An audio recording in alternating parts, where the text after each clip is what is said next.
Welcome back to the Lift Free and Diet Hard podcast. I'm your host, Andrew Coates. Join me along with industry leaders and friends on a quest to get more people through the gym door and eating and living healthier. Join me where evidence meets empathy while rejecting fitness industry fads and extremism. Let's begin. Dan, go. It's been a little too long, couple of years since we chatted. It's great to have you back. And you are the fitness coach to entrepreneurs. And much like myself, you start out in more of a traditional, maybe corporate type career, 9 to 5, became a trainer a little bit later on. We talked about that in your previous appearance. But now you have a super successful business, coaches working under you, an email newsletter that's got almost 500,000 subscribers.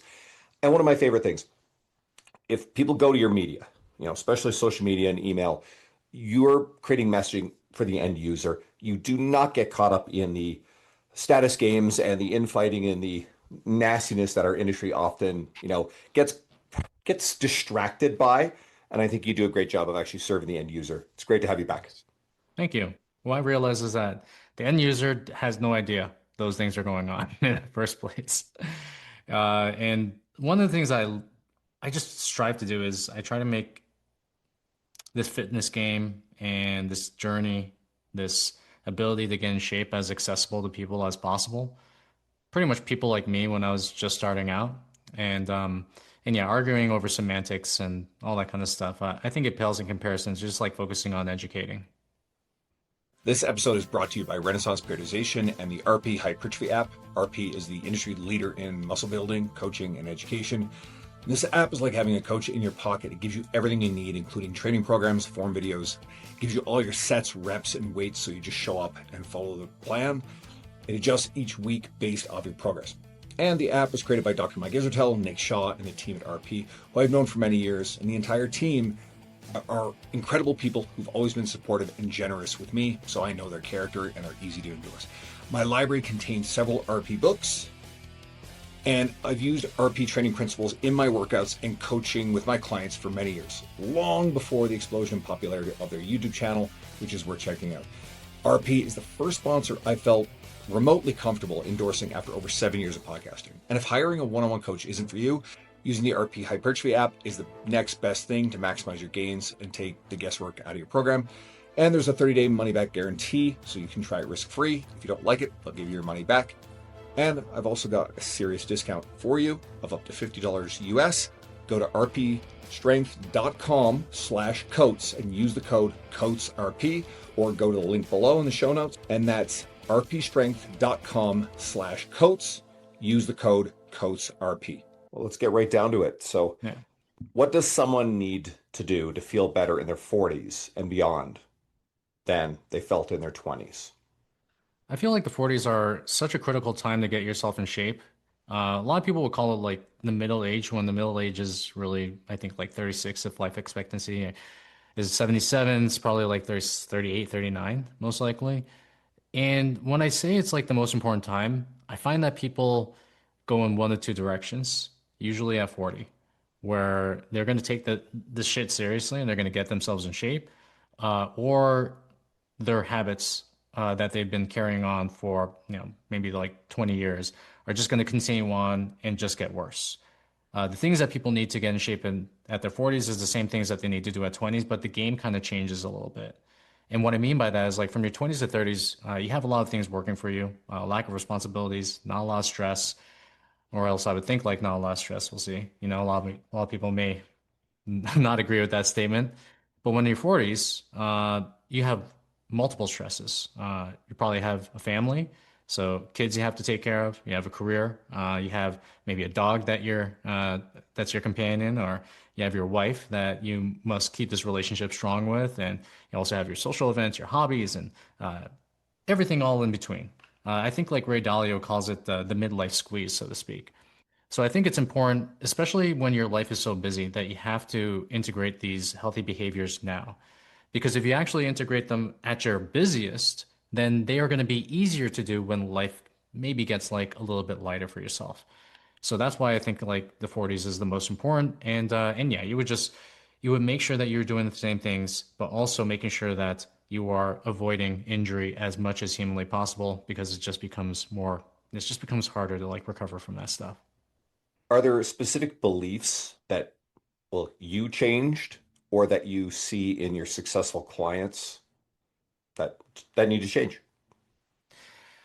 The belief is inherently whether or not they deserve they get to get in shape in the first place. So I do believe that transformation is both psychological and physical. Psychologically, we wanna have the right beliefs that serve us to say that if someone has done this for themselves, then I can too. It's like the belief that it can be done in the first place. That's number one. The second belief is like, if I do this, can I maintain it even after I get to this specific goal? Which is something that a lot of people ask is like, what do I do at the end of this, the diet and the end of like this trend? It's like, this becomes your life. And that's what not a lot of people understand. And that's what they're actually scared of. On the physical side, even though the principles may be the same, it's going to be different for every single person. And I think that we try to box people into saying like you have to squat, bench, deadlift, or you have to do this diet, or you have to do this and that. When the reality is that there is a bio individuality to what people respond to when it comes to their workouts, when it comes to their nutrition, and there are certain things that people find easier than others, whether it be intermittent fasting, cutting carbs, or eating a balanced diet. So we all have to find our bio individuality when it comes to this stuff. And we have to honor kind of like what our bodies are saying, as opposed to like what people are telling us, saying that you shouldn't do this based on evidence this, evidence that, or whatever it is. And are there any behaviors that you've isolated, again, with the populations you're working with, that by changing those specific behaviors, you've seen the most outsized return? Yeah. Well, we're going to start with the dieting part, obviously. It all comes back down to usually I find it's like the diet and sleep. The exercise, I don't necessarily feel like a lot of people have that issue, like forcing themselves or putting themselves into the gym, doing the exercise. Some people do have issues, but I think it does come down a lot to like the diet and sleep part. And when it comes to the diet, the one thing I'm always looking for is going to be what is the number one constraint that prevents this particular person from achieving the goal that they set out for themselves. Common ones that I usually see is snacking when they're bored, eating at night is a major one. I would even say to a certain degree, it's like they tried so many diets that their eating is somewhat disordered. They're all or nothing. They're either on the diet or like they're off the diet. These are kind of like the common behaviors when it comes to like dieting. When it comes to like the sleep part, it's like just getting yourself to sleep on time. Like I think like people are scrolling, way crazier than they did before, and then that's also preventing them from going to sleep at a nominal time. The other thing is going to be also like the eating part, like being able to stop your eating at least like 3 to 5 hours before you go to sleep, so you can help your body rest and digest and get better quality sleep. And in general, it's like I think there's like this deprioritization of sleep for these, I guess you could say short-term benefits of being able to numb your mind a little bit more on social media. So usually I see like these two kind of like big pillar behaviors are what holds people back from being able to not only get lean, but also keep themselves lean. I think there's something deeper here with the mind-numbing stuff. It's usually because someone feels really stressed out and they've got a narrative, a story that, well, I deserve this Yeah. time to relax and unwind. And the first thing I'll always challenge is if you're scrolling social media, and social media invariably is dominated by, well, enragement bait, negativity, anger, outrage, etc., that stuff is not restful on your nervous system, is not promoting parasympathetic nervous system tone. So I think that people are lulled in this false sense that this is actually restorative. And I would argue that, exercise, a walk, Yeah. and certainly getting away from devices within the hour before bed, if not longer, is probably going to be far more restorative. And that'll I translate into your energy the next day, which creates a positive spiral. I Thoughts? I think I think you're right. You are right, and I'll throw in a little bit of uh, nuance Hmm. where it's the type of content that you see right before you go to sleep is going to have a tremendous impact on your ability to sleep. Like if it enrages you, if it stresses you out, then it's probably not something that you want to, look at. This is actually the reason why you don't want to look at emails. You don't want to look at Slack. You don't want to look at, even like go on X, Hmm. because that's where you're going to get a lot of that stuff, right? Not to say that X is like a primarily negative platform, but again. But then there is also something to be said about the changing of the type of content that you're looking at. So it's like if someone's looking at these memes or these videos that just make them like laugh uncontrollably for the last hour of their nights, then I would say like, yeah, I think that's kind of cool. We don't really get a chance to laugh every day, and if we were able to do that through social media, then so be it. If you're looking at say something like a movie or something that even just like numbs your mind, I don't necessarily like see that as being such a negative thing. And yeah, you want to like walk and do all this kind of stuff. But yeah, I think there is a place for kind of like just doing stuff that just like turns your brain off, but you do have to monitor the quality of that, of what you're consuming for sure. That makes a lot of sense. I mean, I could think of friends who it's safe to open their DMs late because it's going to be cat videos or Yeah. Lord of the Rings stuff or whatever. One of my best friends like that. But then there are other people I know that they're going to be sending me something that's like political outrage, and I'm not interested in that to begin with, but I certainly am not opening that before bed, right? Hmm. Yeah, You talk. I don't know. I think I've gotten all people that would have sent me all that stuff. I'm like they don't. I would never. I wouldn't even want to Well, see that stuff. Let's just say that. I've got some Yeah. questions about that'll go into curating the people you interact with. Yeah. But one of the posts you had, it talks about red flags you wish you knew in your 20s. Mm, And alcohol is a big one. You talk a mm, lot about alcohol on your media. yeah. Yeah. Do you want to dive into that? Absolutely. So to give you context, like I thought alcohol was a pretty normal thing, and you've seen. It's funny because, long story short, I took a year away from alcohol. It gave me a lot of perspective on what it does for you. I mean, there's some slight benefit. I'm not going to say there's absolutely zero benefit. I'll get into what that is. And then there's also like tremendous downstream negative benefit or negative consequences as well. So when I was growing up, I would see alcohol being drank on TV, and I would see the parties that my parents would hold, and everybody would drinking beer, and I'm like, okay, cool. Like there's a normal part of everyday living. And then in high school, I ended up starting to drink a lot more. It was like my escape from a very dysfunctional childhood. And I would drink like every single week and get like super buzzed. And then this continued on until like my late 30s and 40s. And then I always thought this was like the healthy thing to do. I was like, oh, you drink a glass of wine and it's a part of a healthy lifestyle. And then one of the pieces of content that moved me was actually from Andrew Huberman. He actually talked about like the science-based consequences of drinking alcohol. And then I decided, hey, this alcohol has been a part of my life for like the past 20 years. What would happen if I just like stopped drinking it for like 6 weeks? I wonder what would happen. So I ended up doing it for about 6 weeks, and I was like, wow, my brain's working so much better. I'm so high energy right now. My business is, doing a lot better as well. I think I'm just going to extend this to 4 months, then 6 months, then it became a year. And then I think that year gave me a chance to zoom out from this behavior that I was doing every single day. And it showed me that there are slight benefits, but a lot of bad downstream consequences. And when it comes to, let's just say alcohol, like the downstream consequences are going to be number one, your health. So it invites certain types of cancers. Mm. The other thing I like to say is that if you do get buzzed and if you do get kind of like drunk, it will take away at least 3 to 4 days of your true potential, and that will accelerate the older that you get. Because something that we're seeing with like recovery from alcohol, especially as you get older, is that it takes a little bit longer. This is also because of the reason like our circadian rhythms become a little bit more dysfunctional as we age, but it affects you a lot more than it does when you were younger.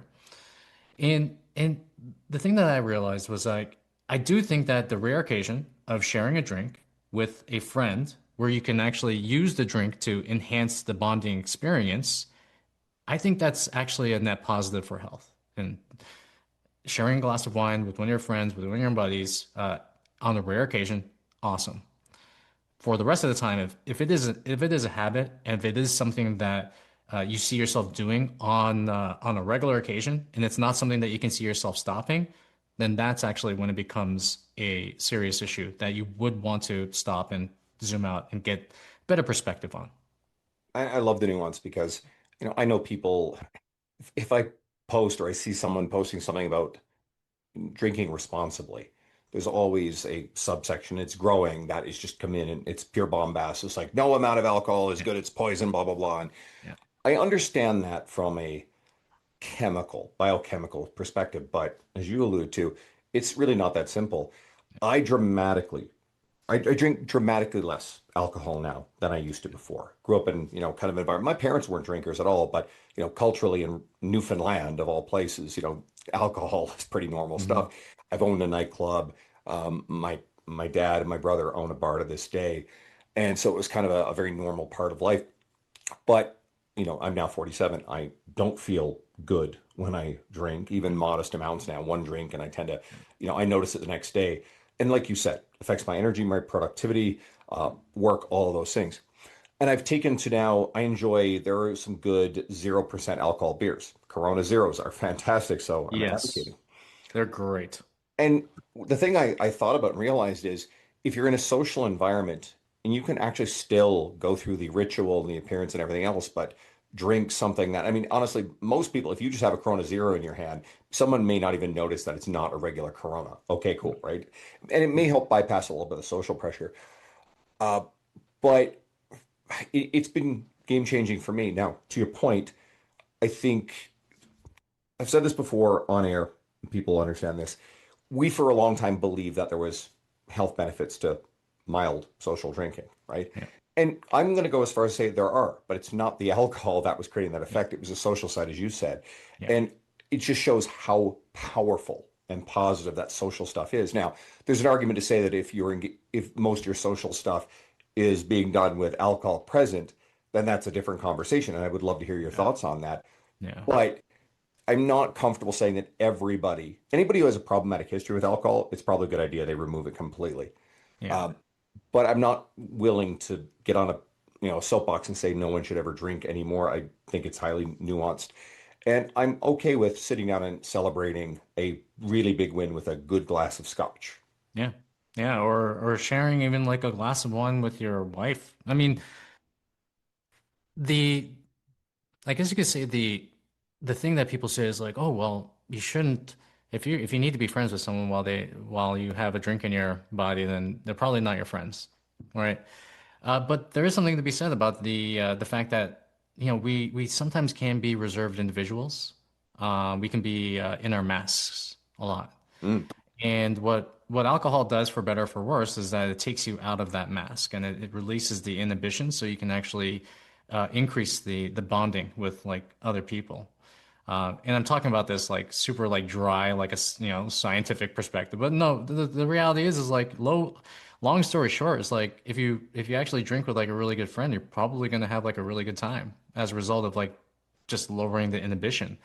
So, so yeah, it's a very nuanced discussion, and I think like the pendulum right now has swung towards never have alcohol, alcohol's poison, and blah blah blah. And I do think that at some point it's going to swing back to the balance of saying like, hey, if this actually helps you like connect with other people, which it does for a lot of people, then maybe there is like some place as long as you have some semblance of control. And what that looks like is going to be objective. It's going to be different for every single person. I'm guessing for the average person who drinks a fair bit of alcohol, how valuable would it be to address this just in isolation of any other change? I would say if it's like a regular occurrence in your life and it's like every Thursday, Friday, Saturday, like you're getting down and you're doing it and there's no ifs, ands, or buts, and it's like a habit, it's a behavior, it's like something you actually look forward to. I would then like say like question that. I'm always kind of like of the thought where if anything controls me, whether it be a substance or whether it be anything else, I want to question why it controls me. Mm. And I want to not have anything kind of like be this control or have this control over me. So if this thing is like, a habitual thing, and if you're being honest with yourself, you are having problems with it because you say like I can't live without it, then you should probably take a step back. Or if you're like my wife, where she goes out to with me to, restaurant or whatever, she'll maybe be like once a month and be like, okay, I feel like having like a little mezcal, and that's her thing. But she doesn't need it. She just does it, just because, because she's feeling it at that time. Then you probably don't have anything to worry about. So there's like a scale that we have to kind of like be aware of. And that does come with like a good dose of like self-awareness. And have you noticed with the populations you're working with, especially for the hard charging entrepreneurs who end up, doing business socially and alcohol's involved with that, have you noticed that if they can rein that in, it's driven positive results? Absolutely.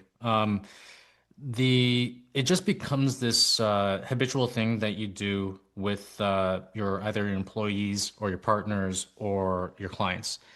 And when people kind of take this step back, and usually when they work with us, we're like, hey, we need to set up the environment completely so we can lose not only fat, but like visceral fat. Alcohol is pretty much like not good if you want to lose visceral fat. And we only want them to do it for like a very like short specific period of time. And then once we do it for that short specific period of time, which I think is like it's usually like 12 weeks, we allow them to, well, not allow them, but we say like we encourage to say like, hey, now let's bring in, if you love wine, let's bring in like a glass of wine, once a weekend or something like this. They take it from this habitual thing where they think that there is this mandatory need to drink it in specific situations to, hey, I can choose whether or not I want to drink it or whether or not I don't want to drink it. And when they reduce alcohol intake, what they find is that energy's increased, they're waking up every day, no brain fog, and then they don't realize that this has a compound effect on their ability to perform inside of their business, with their families. There's so many times, like especially with like health, it's like a slow burn. People don't realize what is changing, even though they've lost like 30, 40 pounds. They'd be like, oh, I just like lost 30, 40 pounds. But they don't really notice like the intangible changes where it's like, oh yeah, well, I'm able to like keep up with my kids. You have to like ask them this stuff. You have to like really dig. Like I could keep up with my kids. I wake up and I'm energized. I don't have a 3 p.m. crash. Like all these kind of things, like we don't realize all these intangible benefits that we're getting unless we actually extrapolate them and ask them or they journal it out themselves. So yeah, it's like one of these things where they know it's going to have a big impact. They don't know how great the impact is going to be, and then once they do it, they usually find either a balance or they usually say, well, I'm not going to be drinking alcohol anymore. It's been my experience that you take something like this out. It's almost true in the same of ultra processed food, especially when you may have something present that is sort of a mild irritation. Let's say someone's intolerant to something, not a Mm. full-blown allergy, and you take it out for a little while. Someone feels different, but then you reintroduce it again because they've been used to this low grade discomfort that's ever present. So it's just your normal. You take it out and then you bring it back in after a period of time, and all of a sudden people feel terrible. And I find Yeah, that's very true of alcohol. yeah. People don't realize that was their modus operandi the whole time, and that's how they were feeling, which is wild. Like when when our clients clean up their diet, they get rid of ultra processed foods, they stop eating like as many sugars, all this kind of stuff, and then they end up like eating like a ice cream sundae or something right out of the blue, and then they get like the stomach aches, they feel low energy, they feel like they got a hangover. I usually tell them, I was like, well, that was the way that you were feeling this whole time. You just realize it right now. Like that was your energy levels. So when people get rid of alcohol and they kind of like see what the world is like now outside of it, then they're going to realize that when they do take that one drink and if they become more body aware and they understand that the next day, holy crap, why is this like wedge in my brain? Why do I feel low energy? Why am I being more reactive to my emotions? And then when you get that, like the thing is like I love to say is like go to your extremes to find your balance. Mm. So for you to find your balance, it's like you went to the extreme of always drinking every single week. Then you went to your extreme of not drinking at all. And then now you find this balance based on what that experience is, as you've experienced it. So yeah, usually I find that, when people kind of like revert back, they usually feel that hangover. And usually that's enough for them to kind of like figure out what the relationship is to alcohol or not. Something else you've referenced in your posts a fair bit is it's another one of the red flags in your 20s is the tendency towards blame, let's say victim mentality. Yeah. Um, how important is that to being able to change? It's It is of the most importance. I mean, there is no way that you can get in shape in the long term if you're blaming everyone for the reasons why you're out of shape. Absolutely not. Full stop. Uh, people will blame the fact that their parents never took care of themselves and that they have bad genetics and all this kind of stuff. Mm. And the more that you blame things that are outside of you and not take ownership of your own situation, the more that you are giving your agency away to things that will disempower you. So for anyone that wants to get in shape, they have to take full ownership. I don't think like the whole extreme ownership like Jocko, recommends is needed, but you just have to really take responsibility for where you took yourself, regardless, because we were always the ones putting the food in our mouth. Like, we were always the ones sitting on the couch. Like, no one told us to do this kind of stuff. So in order to change, in order to transform, we need to take ownership, and that is not an option. It is mandatory. Long been a pet peeve of mine. There's a wing of the evidence-based fitness community, and I think many of them, their intentions are good. Some of them I actually think are malevolent actors who've sort of penetrated that side Mm. to gain worship and status within this, and they use messaging, and it may be statistical, factual information, leaning on evidence, and sometimes it's genetics, sometimes it's socio-political, demographic sort of things. But the messaging comes off as it's not your fault. And again, I'm careful about the term word fault, but I like the word responsibility. But as you said, the word disempowering, a lot of this messaging is extremely disempowering. And I think it's misguided empathy. Performative empathy is a Yeah. term I will use to sound virtuous, to say, they're there. It's not your fault. We know it's hard. But I find that a lot of the people that gravitate to that messaging are the people who are looking for a socially acceptable narrative to not change and to not put in the effort. I I believe it all comes down to perception and the reality of which one sees perception, or the perception of what one sees the reality. And what I mean by this is let's just say we got Keto Harry, right? Keto Harry is only going to look at everything through the lens of whether or not it supports keto or not. I remember I saw this like doctor post this thing and totally misrepresented the study totally misrepresented. Hey guys, I told you like carbs are the devil and all this kind of stuff. And then the actual researcher came in and they had to say, no, this was actually not the conclusion of the actual study itself. It's actually the opposite of what you say. So I don't know about like these bad actors, but I do know that they have this perception of reality, and they are living out that perception of reality by telling other people that you don't worry, it's not your fault. You have no responsibility in this. You can't do anything about it. So why even try? And Mm. this is more so coming from their own belief systems rather than it is coming from, let's just say absolute fact. Because you and I know that, anyone can change. Absolutely anyone. Are they doing it for nefarious means? I'm not exactly sure. But I do believe that there is a part of them that actually believes it, and it's like this fight between people in our spaces where we're like, "Hey, what's up? We actually work with these people every single day. We're seeing the changes like upfront and personal." And for them, I mean, they are getting incentivized to keep on saying this stuff. I mean, because attention is incentivization. So if they're getting the likes and they're attracting the right people and the people who don't want to take responsibility for the health, they're getting incentivized further to continue putting out content like that. And then that in and of itself is a vicious cycle. Mm. And one of the, like I opened up, is you're really plugged into your mission and serving the end user. I'm pretty plugged into the industry, so I Yeah. have seen enough to know that there are few, but there are definitely some, I call them attention-seeking narcissists that have infiltrated the fitness industry and have figured out a formula to gain the attention, the status that you mentioned. But Yeah. again, they're the minority, but they exist. And once I've had nuanced conversation with people to be able to point this stuff out, because people come to me and they find certain things disempowering, and they have discomfort and conflict over, let's say, an ideological belief system, and yet some of the messaging, and then I break it down for them, and then they go, "Oh, I now see it," right? Yeah. Let's scale it out a bit. So you often talk about longevity as well. So a lot of the stuff we're talking about is, 40s and what have you, and it certainly alludes to long term. If someone wants to make living as long as possible, their guiding star, Mhm. what are you getting them to change or do?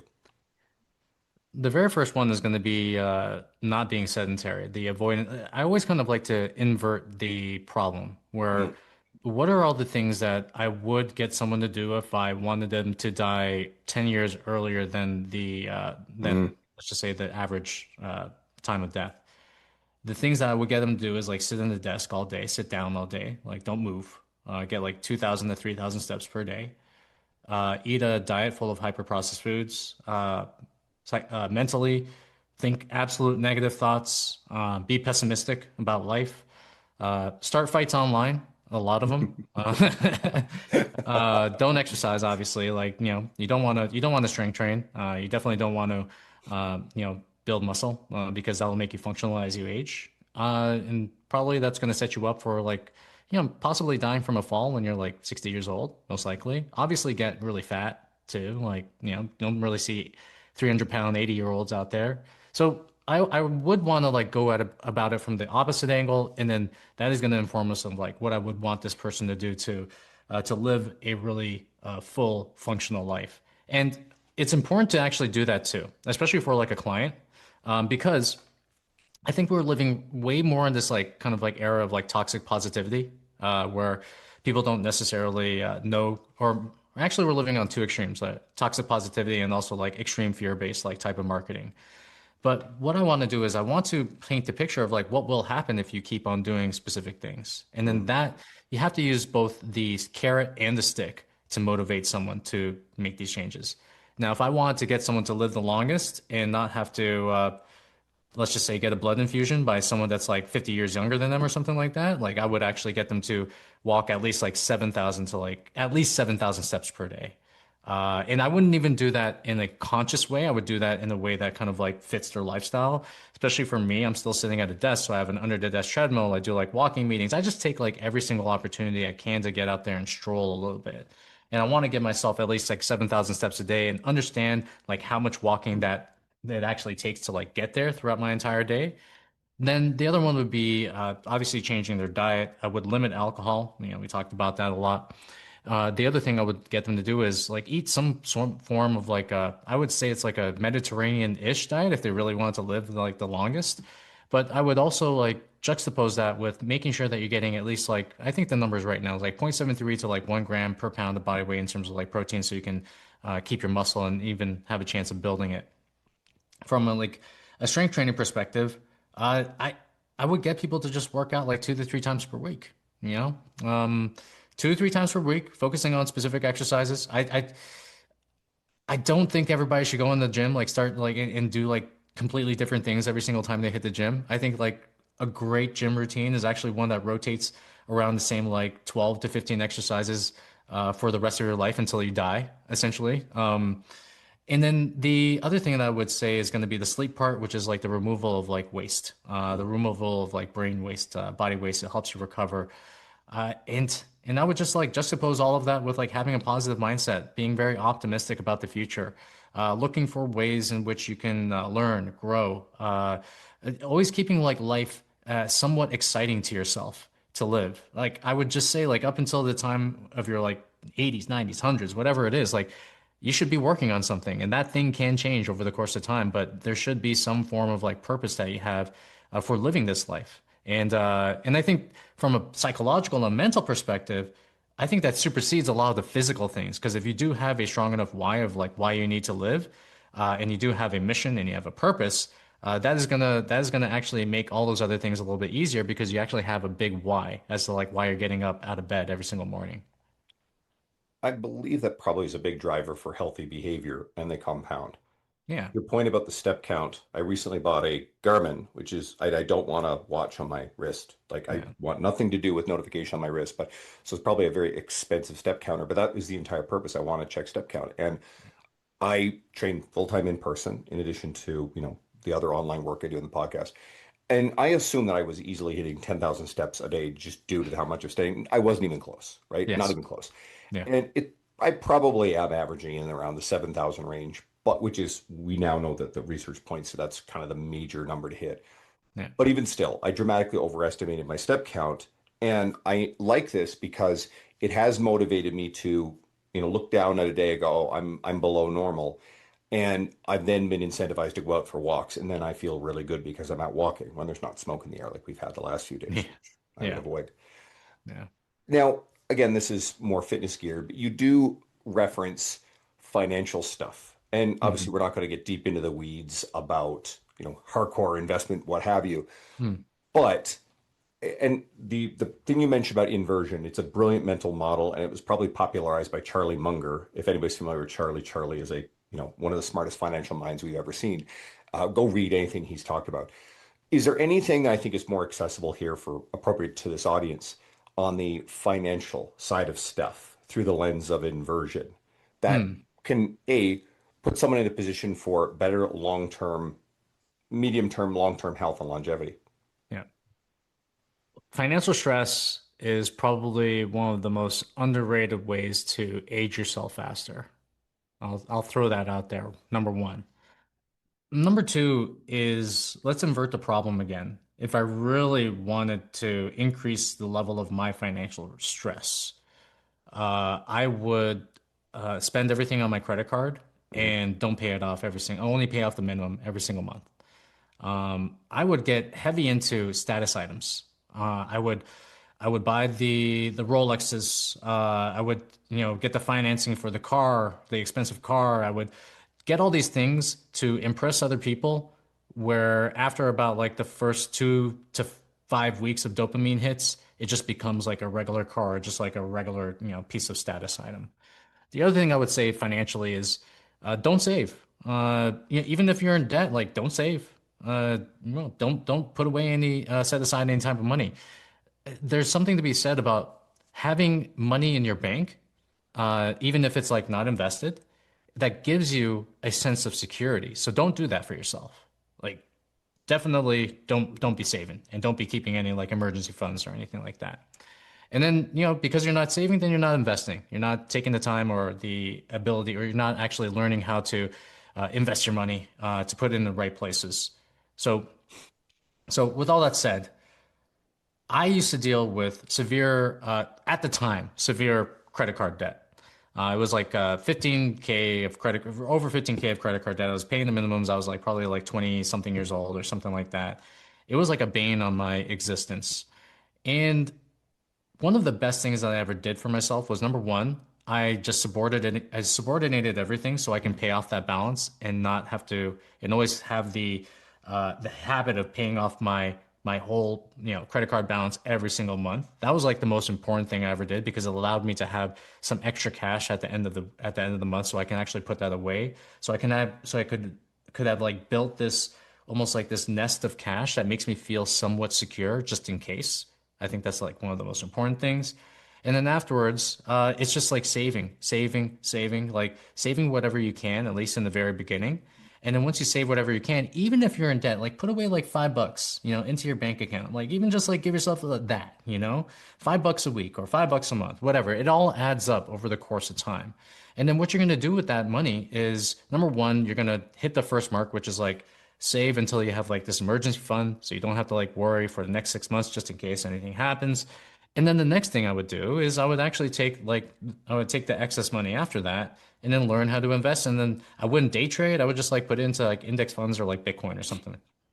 And then the last thing I would say is getting around people who actually have really good money values. If you hang around people who are doing the things that we said, like with the inversion of the financial problem, who are doing all those things and you're hanging around them, just by process of osmosis, you are going to act in the same value as they are acting. So you want to get around people who value money, who know how to grow it. And lastly, always look for ways to increase your income and look for ways to decrease expenses. And this is something that you do like every single month. So how can I like add, extra money to what we're doing? And how can I actually take away something that we are expensing right now that we don't need? And then the more that you can kind of like, because getting rich is not necessarily about making more money, it's about actually spending less. So yeah, I mean, like if someone was feeling the financial stress, I would say there is a way out, but you want to do things step by step at a time. And yeah, that's what I would say to someone who has like severe financial stress. If someone's really, if the financial stuff, because again, this is really sort of like almost outside of scope. Go read I Will Teach You to Be Rich by Ramit Sethi. It's a fantastic book. And I would say The Psychology of Money by Morgan Housel. Yeah, They're two of my favorite resources. There's also I think he's from Ontario, Jimmy Chong. I don't know if you're familiar with him. And he's got a great Instagram account and he talks a lot of no nonsense financial stuff. Now, yeah. you mentioned earlier, and I said we would get into this. How important is the environment you create in your life for your health, in particular with the people you surround yourself? There's both a choice of career, but also, friends and again, the media you consume, you alluded to. How do you set up the environment Yeah, or your thoughts, and you can take this in oh, any sort of direction you want. Curating yeah. it, the impact. Yeah. The most important thing in your life is going to be the people that you surround yourself with. Uh, and I'll tell you this. If you still hang around the same people that you hung around from like high school and they're like your main group of friends and you're not expanding out of that, that's unless they're like crushing it. I mean, like that's a sign that you're not really going outside your comfort level. Uh, I have probably three friends, four friends from my high school who still love spending time with. And that's dwindled from having like 30 friends. And as you kind of like, if you are on this growth stage, and if you are kind of like on this path uh, to to growing, to improving your values, to improving your value as a person in terms of like what you do, then automatically you are going to have to be with people who support that specific value. If you want to make more money, hang around people who make loads more money than you do. If you want to get fitter, you want to be hanging around people who are way fitter than you are. Actually, I go to this gym inside of my town, and when I walk in the gym, I'm not going to say what gym it is, but when I walk in this gym, there's like a bunch of like 25, 20-year-olds, all this kind of stuff. It's a fantastic gym, great for bodybuilding.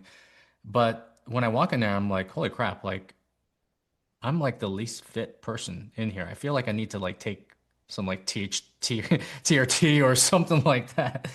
But I like that. I like the fact that I walk in there and I'm not like, the best because that actually pushes me to work out a little bit harder and to figure out ways to eke out my own potential. So what's going to happen as we kind of like go on this like path of growth is you're going to find out which kind of friends do I really want to keep, the ones that support the values that I uphold. And then you're gonna have to make the hard choice to get rid of people who are enabling, say, vices and kind of like bad values, and also like who are bad influences, so to speak. And then after that, you're gonna go through a lonely period where, as you try to upgrade and find these friends that are kind of like in this space that you want to be in, there's gonna be a lonely period. You're not gonna be around a lot of people like that until you find those friends. I would suggest you can to accelerate that period is to invest into conferences, invest into masterminds, invest into these kind of groups where you can get around these people and then also develop these relationships. But your environment, specifically the people that you hang around, they are going to be probably the biggest predictor of your success or your lack of success. And you want to take that seriously. You want to absolutely take that seriously. I'll actually say like probably 2 years ago, we decided to move to a specific town. And part of the reason we wanted to move to this town that we're living in right now is because of the quality of the community. Not to say that the quality of community that we had like back home was, bad, so to speak, but the quality of this community I mean, it was everybody had health as a value. Everybody was an entrepreneur. People were doing some major big things inside of their lives. And I want to be around that energy. That's the energy that I want to be around. And the more that you can kind of like get yourselves into these environments, like the more that you're going to accelerate your own growth just through process of osmosis. And you have been friends with Jonathan Goodman for quite a bit of time as well, right? You guys are old Yes. friends. Jonathan, Like the reason why we're friends is because we like reached out to each other. I think it was like me, JC Dean, and Raj Law. mm, And And because of the fact that we didn't have access to, let's just say, a lot of really high quality people, we essentially formed our own like mastermind. It's like, hey, do you guys want to be a part of this? And yeah, I've known John ever since I kind of like started in the fitness industry. I was there for like his book launches, for other people's book launches, and yeah, he's been a good friend throughout all of this. He's been a great friend to me too. I was just in Toronto for an event, and each of the last 3 years, and if I'm not mistaken, I think all 3 years, certainly the last two, John has made the effort to get on the train to come in and see me to hang out, even for just an hour. And that's the kind of person he is. He's always invested effort. And I certainly know on the career side of stuff, getting out to conferences and events and having great friends in my life. I mean, some of the people who I consider my closer friends in the industry are people like a Nick Shaw of RP Strength, one of my Mm, sponsors. They're incredible. Luca Hocevar, obviously, Luca and I spend a ton of time together at yeah. conferences and events. And you were recently on his podcast. It was a great interview. Lee Boyce, who I know you're about to have a chat with very soon, Melody Schoenfeld. And I mean, that list is a very long, exhaustive list. So obviously, I can't get everybody. But when I'm out in these spaces and I am at those tables, and it's funny because I always joke that I'm a six-figure fitness professional, but I sit at a lot of seven-figure tables. And what it does, it broadens my horizons about what is possible in the Right. industry. And instead of kind of playing small and being complacent with this stuff. Hmm. So I know its value. Yeah. Yeah. All right. I guess what else in your environment would you intentionally focus on curating for success and health? Uh, the type of content that I'm reading on an everyday basis, that's like a big one. That's a massive one. When I choose the people I follow, I don't really follow like that many people on like social media. And for good reasons, because I want to protect my brain when I scroll on, my feed. And also like I specifically I have like two algorithms. So I think we talked about like, the whole like mind numb brain rot Mm. scrolling. And one of my accounts, it is optimized for really funny shit, like just funny stuff, funny memes, whatever, funny reels. The other one's more optimized towards fitness. So the curation of like the people that you follow is a big one. And I like to just I'm straight up. I'm like I will mute and block with with no reservation whatsoever. I will tell Instagram, I don't want to see this, or I will tell X, like, I don't want to see this on my feed. And it's that constant, it's like cutting. It's like cutting like all the ridiculousness from your tree of knowledge. So the people that you follow is going to be a huge one. Other things that I love to do is this is going to sound weird, but like I have even like in front of me, I have like this picture with like Bruce Lee, Marcus Aurelius, and Elon Musk. And whatever you feel about Elon Musk, keep it to yourself. But but I look at these pictures and I try to pretend as if I am getting advice and talking to these people based on kind of like these situations I'm going through. I feel like there's like this way that you can put into your environment these little pictures and also these images that will influence your trajectory and where you want to be, especially from like an advisor standpoint, but also from like an envisioning standpoint. I love to have things that support the vision I'm bringing into reality. And like the last thing is like the removal, the subtraction of things in your environment. So if I want to stick to my diet, I mean, am I going to be keeping like cookies around? If I want to be focused, am I going to have like 10,000 tabs like running at the same time? It's all these little things that we can do to subtract from our environment that would actually improve our ability to get the job done, whatever that is.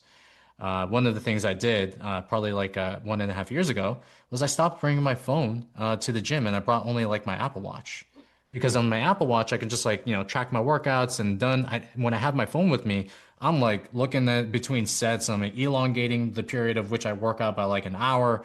And one of the things I wanted to do is like I wanted to get away from my phone while I'm working out so I can actually have a really good workout. So it's just like the subtraction of all these things and ways in which you can kind of like get yourself focused when you step into an environment. Those are probably like one of the best things that you can do for yourself because it's evergreen too. You don't have to repeat it. It's already done. This has been great. And there are a lot of coaches that listen, despite the fact that the effort has been to make these episodes more accessible to the general audience. But to the coaches listening, I think some of you guys might hear some of this and go, oh, yeah, this stuff is entry level common sense. Well, okay. Are you practicing it in your own world? Are you communicating these things well to the people you want to help, or are you mostly spending your time in internet fights? Hmm. And look critically in the mirror about this stuff. And I encourage people to go follow your media, and they can follow you at Dan Founder on Yeah. Instagram. And they're going to see a great lesson. I mean, even as I was researching this, I realized that there's a way that you will put things together that I think is so accessible. And you and I do a lot of text-based media. You also do more video now. But it reminded me of some things. I'm like, hey, I could and should do more of this. And we'll see that may reflect in my media as well, uh, about how I want to show up in this fitness space. Yeah. And so, again, for the coaches, there's a lot of wisdom there that you guys will benefit from. And at the same time, this is an episode that I think speaks to the heart of the people we're trying to help. So hopefully you'll take this and share it with that person in your world you're trying to, get some of these lessons through to. And is there anywhere else you'd want to direct people? I presume get them on your email list because, again, if someone wants to learn copywriting and all that sort Yeah. of stuff and messaging, it's great for that. I guess they could see the way that I put things together on my newsletter. So yeah, they can go to dango.co newsletter and they should be able to sign up there. They could check me out and on pretty much any platform. Just search out Dango. You'll find me. And yeah, like if there's to the coaches that are listening to this, all I gotta say is like, what are we in this for? We're in this for to educate people, not fight other people. Uh, Mhm. and for like, if someone just wants to get themselves in shape, actually, the last thing that we talked about, which is like environment and the people that you surround yourself with, that's gonna be like the most important. I would audit the people that you are hanging around right now, and if you have to, make some like hard decisions based on what you got to do. So, but yeah, Andrew, I appreciate you having me on to the podcast. Uh, Always enjoy talking to you and interacting with you on social media. I really appreciate having you here, and everybody go please follow, check out what Dan is doing. You're gonna be better for it. Stay tuned for the next episode.